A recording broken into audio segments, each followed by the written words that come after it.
빌립보서 2장 5절 말씀입니다. 너희 안에 이 마음을 품으라. 곧 그리스도 예수의 마음이니. 올해 새 표가 오늘 읽으신 말씀을 중심으로 해서 주님의 마음으로 섬기는 교회라고 하고 정했습니다. 우리 함께 한번 해보겠습니다. 시작. 주님의 마음으로 섬기는 교회. 본문에 나오는 빌립보 교회는 훌륭한 교회였지만은 또 한편엔 문제도 있었던 교회였습니다. 그 교회는 시기와 불만과 불화가 있었습니다. 그래서 바울은 너희 안에 이 마음을 품으라고 그리스도 예수의 마음이라고 권면을 하고 있습니다. 바울은 예수님의 어떠한 형태를 본받으라고 한 것이 아니라 예수님의 마음을 본받으라고 이렇게 권면을 하고 있습니다. 그 이유는 행동의 원인이 마음으로부터 출발을 하기 때문에 그렇습니다.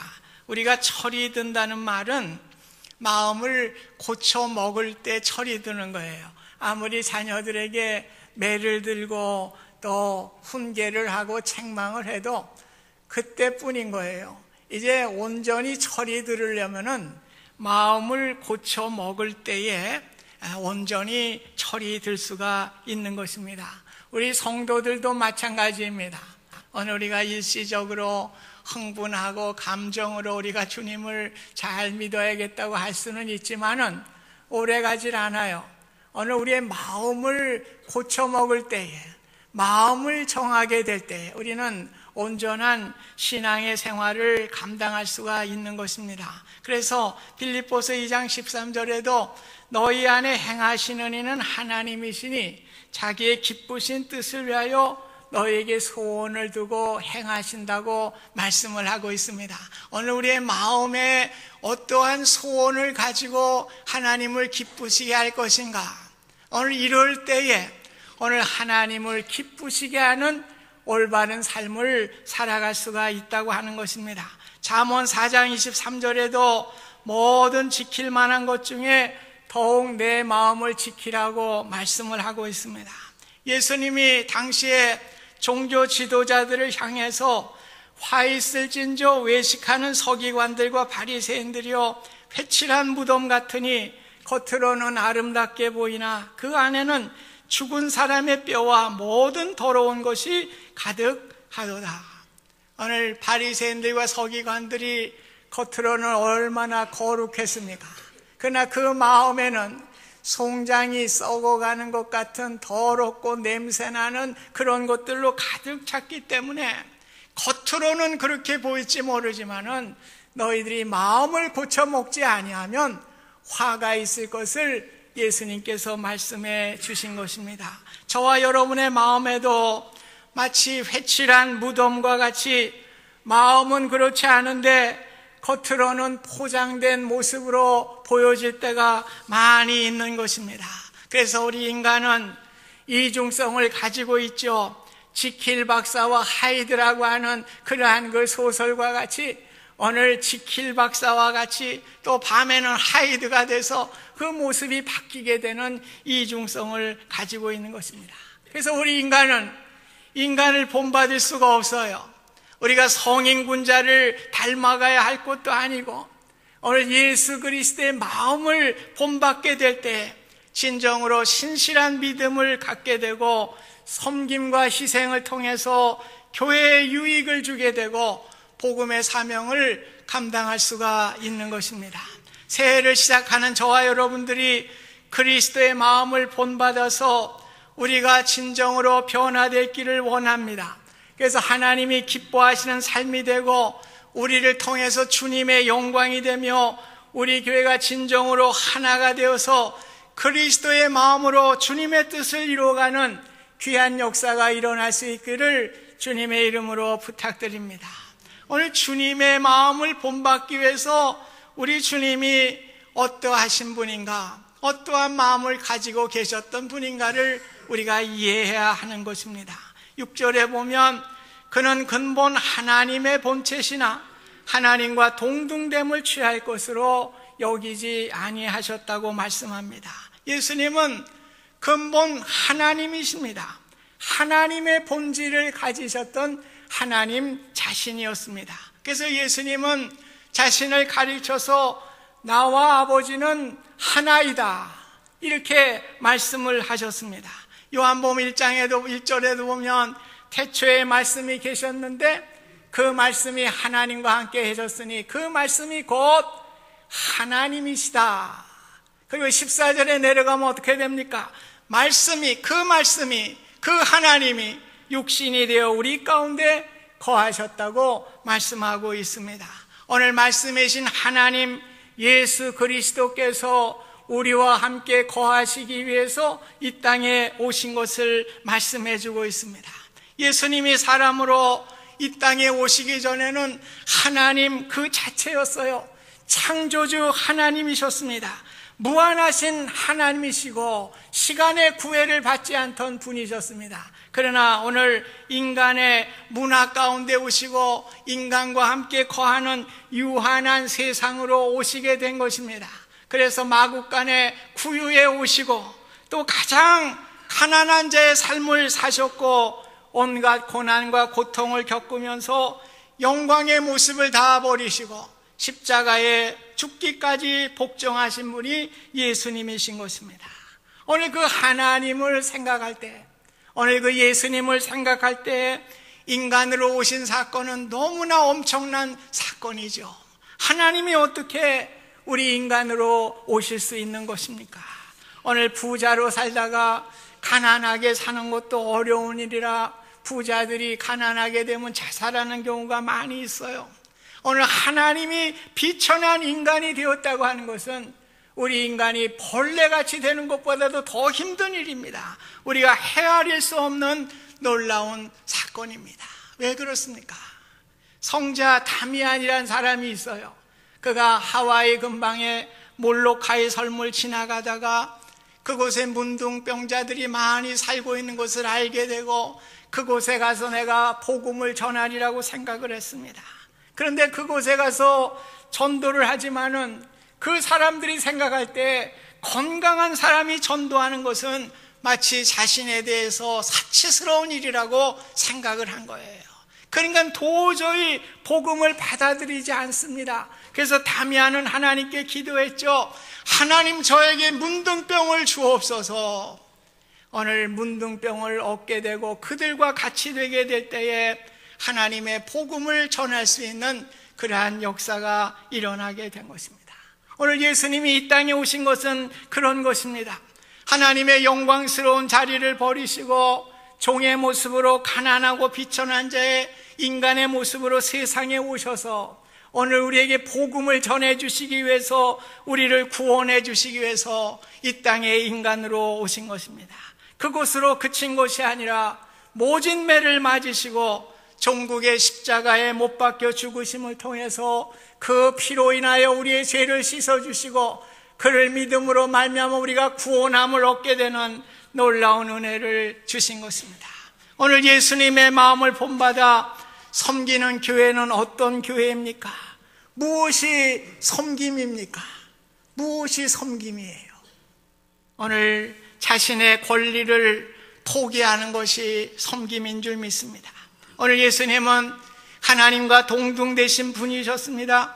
존귀와 영광을 받으시기에 합당한 분이셨습니다. 그러나 그 영광스럽고 높은 주의를 다 포기하시고 오늘 인간으로 오셔서 자기의 섬김의 마음으로 우리를 섬겨 주신 것입니다. 히브리서 21장 24절 26절에 보면 모세에 대한 이야기가 나오죠. 모세는 장성하여 바로의 공주의 아들이라 칭함을 거절하고 도리어 하나님의 백성과 함께 고난받기를 잠시 죄악의 낙을 누리는 것보다 더 좋아하고 그리스도를 위하여 받는 수모를 애굽의 모든 보화보다 더 큰 재물로 여겼다고 그랬습니다. 오늘 모세가 위대한 것은 무엇입니까? 애굽의 제2인자의 자리를 포기한 것입니다. 애굽의 보화와 모든 재물을 다 포기하고 오늘 그 백성과 함께 고난받기를, 잠시 죄악의 낙을 누리는 것보다 그리스도를 위하여 살아가는 것이 더 귀한 것임을 알고 그의 모든 것을 포기하게 될 때에 모세를 통하여 이스라엘 백성을 구원하게 되는 놀라운 은혜가 일어나게 된 것입니다. 바울도 그렇습니다. 그는 가말리엘 학파의 대학자였습니다. 산헤드린 공의회 의원이었습니다. 요즘으로 말하면 상원 의원이었습니다. 자신의 권력과 돈과 명예를 다 가진 사람이었습니다. 그러나 예수님을 만나게 될 때에 자신의 모든 것들을 포기하게 되고 복음을 위해서 희생하고 섬김을 통해서 모든 것을 배설물과 같이 여겼다고 고백했습니다. 고린도서 11장 30절에는 내가 부득불 자랑할진대 내가 약한 것을 자랑하리라고 했습니다. 인간의 강한 것이 아니라 내가 부족한 것을 내가 자랑하리라고 그는 고백을 했습니다. 많은 사람들은 낮은 자리보다는 높은 자리에 앉고 싶어하고 높은 곳으로 올라가려고 몸부림을 치는 것이 오늘 우리의 모습입니다. 그 일을 위해서는 신앙의 인격도 버리게 됩니다.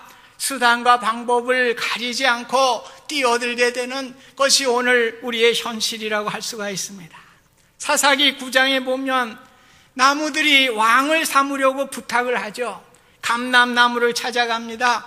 무화과나무, 포도나무를 찾아갑니다. 그러나 그들이 다 나의 단 것과 아름다운 것과 열매를 버리고 내가 왕이 될 수 없다고 그들이 그렇게 대답을 합니다. 그래서 가시나무에게 찾아갔더니 자신이 왕이 되겠다고 그렇게 하였습니다. 모두들 나의 그늘로 들어오라. 결국 그 가시나무는 어떻게 됐습니까? 남을 찌르게 되고 상처를 주게 되는 결과를 가져오게 된 것입니다. 오늘 우리 교회의 진정한 왕은 오직 예수 그리스도 한 분뿐이신 것입니다. 우리 모두는 그분의 종일 뿐입니다. 왕 되신 주님께 감람나무에 기름을 드리고 무화과나무에 아름다운 실과를 드리고 포도나무처럼 기쁘시게 하는 싱그러운 탐스러운 열매를 드리고 우리의 최선을 다하게 될 때에 많은 사람들에게 감동을 주게 되고 감동을 받는 귀한 교회가 될 수가 있는 것입니다. 오히려 내가 세상적으로 성공을 했다고 생각을 하십니까? 물질을 가졌다고 생각하십니까? 능력이 있다고 생각을 하십니까? 겸손하게 섬김의 자리에 들어갈 수 있기를 바랍니다. 부족한 사람이 그러면 알아주질 않아요. 그러나 내가 좀 더 가진 자이고 내가 더 출세한 사람이고 이럴 때에 내가 섬김의 자리에 포기의 자리에 들어갈 때에 감동을 주게 되는 것입니다. 나의 달란트와 능력을 나를 나타내려고 할 때 우리는 남을 찌르는 가시나무가 될 수밖에 없습니다. 그러나 그 능력과 달란트로 남을 섬기게 될 때에 성령의 놀라운 기름 부으심이 있게 될 줄로 믿습니다. 그런 자리에 하나님께서 함께 하시고 성령으로 함께 하시고 우리의 모든 것들을 주님이 주관해 주실 줄 믿습니다. 초대교회는 자신들에게 주신 모든 달란트와 능력을 나누었던 교회였습니다. 그래서 모든 사람이 다 함께 있어 모든 물건을 서로 통용하였다고 사도행전 2장 44절에 말씀하고 있습니다. 그들은 겸손히 섬기는 자들이었습니다. 오늘 교회의 문제가 무엇입니까? 겸손히 섬기는 낮아짐이 없어서 그런 거예요. 그럴 때 사람들이 그 모습을 보고 가시나무에게 찔리게 되고 찔림을 당해서 상처를 받고 교회를 떠나게 되고 구원의 문을 막게 되는 결과를 가져오게 되는 것입니다. 오늘 초대교회와 같이 겸손히 섬김으로 주님의 기쁨이 날마다 구원의 역사가 더해지는 은혜가 함께 하실 수 있기를 주님의 이름으로 축복드립니다. 오늘 마지막으로 주님의 마음으로 섬기는 교회는 희생하는 마음입니다. 8절 보면은 사람의 모양으로 나타나사 자기를 낮추시고 죽기까지 복종하셨으니 그 십자가에 죽으심이라. 오늘 주님께서는 죽기까지 십자가에 죽기까지 자기를 희생하신 마음입니다. 주님은 성부 하나님께 죽기까지 자신을 희생하며 순종하셨습니다. 그래서 겟세마네 동산에서 마지막 기도도 아버지여 만일 할만하시거든 이 잔을 내게서 지나가게 하옵소서. 그러나 나의 원대로 마시옵고 아버지의 원대로 하시기를 바랍니다. 오늘 아버지의 뜻을 깨닫고 난 후에는 자신의 모든 삶을 희생하시고 묵묵히 십자가의 길을 걸어가셨습니다. 우리 신앙생활은 내가 가고 싶은 대로 가려고 할 때가 많아요. 내 마음대로 하려고 할 때가 많아요. 내 원대로 이루려고 할 때가 많이 있습니다. 신앙생활은 내 원대로 내 마음대로 하는 것이 아니죠. 아버지의 뜻대로 내 마음을 쳐서 희생하고 복종하는 것이 신앙의 생활인 줄 믿습니다. 이것이 주님의 마음인 것입니다. 성경에 나오는 마리아는 자신이 가진 전 재산인 300데나리온의 옥합 향유를 깨뜨려서 예수님의 발에 붓고 자신의 머리털로 닦아드려서 예수님의 장례를 준비하였습니다.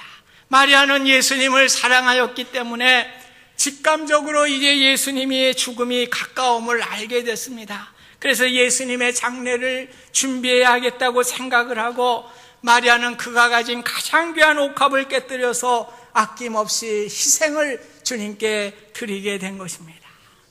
이 일을 본 가룟 유다는 아니 이게 무슨 일이야, 이것을 팔아서 가난한 자들에게 주었으면 많은 사람들을 구제할 수 있었을 텐데 얼마나 이론적이고 설득력이 있는 말입니까? 오늘 교회에서도 우리는 말로 얼마든지 그럴듯하고 설득력 있는 이론을 펼쳐낼 수가 있어요. 그것은 아니에요. 교회는 마리아와 같이 주님의 사랑으로 인한 자신의 희생이 있어야 하는 것이 주님의 교회인 것입니다. 우리의 신앙의 자리인 것입니다. 새해를 맞으면서 나의 옥합에 있는 향유가 무엇인지 생각해 보시기를 바랍니다. 나의 성공인지 물질인지 지식인지 내가 드릴 것들이 무엇인지 생각하시기를 바랍니다. 그 희생을 주님의 발에 부을 수 있기를 소망합니다. 여자에게 있어서 머리털은 가장 소중한 것입니다. 마리아는 자신의 머리털, 자신의 자존심과 모든 것까지도 희생하면서 주님을 사랑하며 섬겼습니다. 올해 남의 눈치를 보지 마시기 바랍니다. 그저 모여서 이론 펼치지 마시기 바랍니다. 그럴듯한 이야기 말장난하지 마시기 바랍니다. 오늘 하나님 주님을 사랑하는 마음으로 우리의 희생과 우리의 헌신이 있어서 주님을 기쁘시게 하는 우리 모두가 되실 수 있기를 주님의 이름으로 축복드립니다.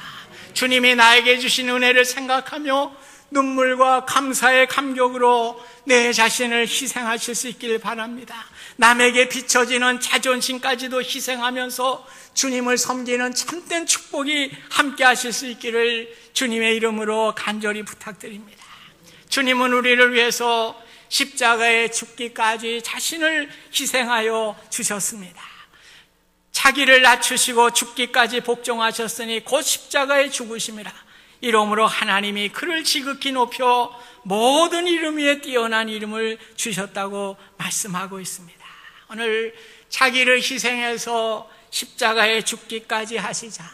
이러므로 그러므로 하나님이 주님을 높여 주셨다고 말씀합니다. 모든 이름 위에 높여 주셨다고 말씀을 하고 있습니다. 예수님은 누가복음 14장 11절에 무릇 자기를 높이는 자는 낮아지고 자기를 낮추는 자는 높아지리라고 말씀을 했습니다. 자기를 높인다고 하는 것은 무엇입니까? 능동형이에요. 내가 하는 것입니다. 그러나 자신을 높여주는 것은 수동형입니다. 사람은 자신을 높일 수가 없는 것입니다. 오직 낮추시고 높이시는 분은 오직 하나님이신 것을 우리가 기억하실 수 있기를 바랍니다. 그래서 주님이 나를 높여주시는 삶이 되실 수 있기를 바랍니다. 우리는 예수님이 이 땅에 사람으로 오셔서 십자가의 죽으심으로 말미암아 믿음으로 구원함을 받은 사람들입니다. 지금 하나님의 보좌 옆 영광 중에 계시는 주님께서 다시 이 땅에 우리를 찾아오실 것입니다. 그것을 바라보며 살아가는 것이 성도의 삶인 것입니다. 이 땅에서 섬기시고 희생하시기 위해서 오신 그 주님의 마음을 본받아 살아갈 때 우리도 주님과 같이 영광스럽게 높여주실 것입니다. 이 땅의 영광은 꽃과 같이 잠시 피었다 없어지는 영광이라고 말씀하고 있습니다. 장차 우리가 그리스도 안에서 누릴 영광은 영원한 것입니다. 오늘도 하늘 보좌에 계신 주님의 영광을 바라보실 수 있기를 바랍니다. 하나님의 영광을 위해 사람이 되셔서 우리를 섬기시되 죽기까지 속죄제물과 화목제물 완전한 희생제물이 되신 분이십니다. 오늘 주신 말씀 너희 안에 이 마음을 품으라 곧 그리스도의 마음이니, 이 말씀은 권면이기도 하지만 명령의 말씀이기도 합니다. 주님의 명령을 따라서 주님의 마음을 품고 교회를 섬기시길 바랍니다. 주님을 사랑하는 마음으로, 이론이 아니라 희생하는 마음으로 주님의 몸된 교회를 섬기는 우리 모두가 되실 수 있기를 주님의 이름으로 부탁드립니다. 교회의 일치를 이루어내고 이 교회를 통해서 하나님의 복음의 역사가 이루어지는 일에 함께 동참할 수 있는 우리 모두가 될 수 있기를 다시 한번 부탁드립니다. 그래야 장차 주님이 주실 영광에 참여하는 우리 모두가 되실 수 있기를 주님의 이름으로 축원드립니다. 고마우신 주님, 우리의 마음이 변해야 됩니다. 겉으로 흥분해서 감정적으로 믿는 믿음이 아니고 예수님을 닮고 예수님의 마음을 닮아 우리가 희생하며 나를 낮추며 섬김의 자리에 들어가서 주님을 사랑하는 마음으로 주님이 나에게 십자가에 죽기까지 구원을 주신 그 마음을 우리가 바라보면서 우리가 주님의 마음으로 섬기게 하여 주셔서 나로 하여금 이 교회가 주님의 영광이 되게 하시고 이 교회가 복음의 문이 열리는 귀한 교회가 될 수 있도록 하나님 축복하여 주시옵소서. 이러한 자들을 우리 주님께서 높여주시고 마지막 때의 영광스러운 자리에 세워주실 것을 약속해 주셨사오니 주님의 영광을 바라보며 우리의 모든 삶을 주님께 헌신하며 섬기며 나가는 복된 한 해가 될 수 있도록 하나님 축복하여 주시옵소서. 예수님의 이름으로 기도하옵나이다. 아멘.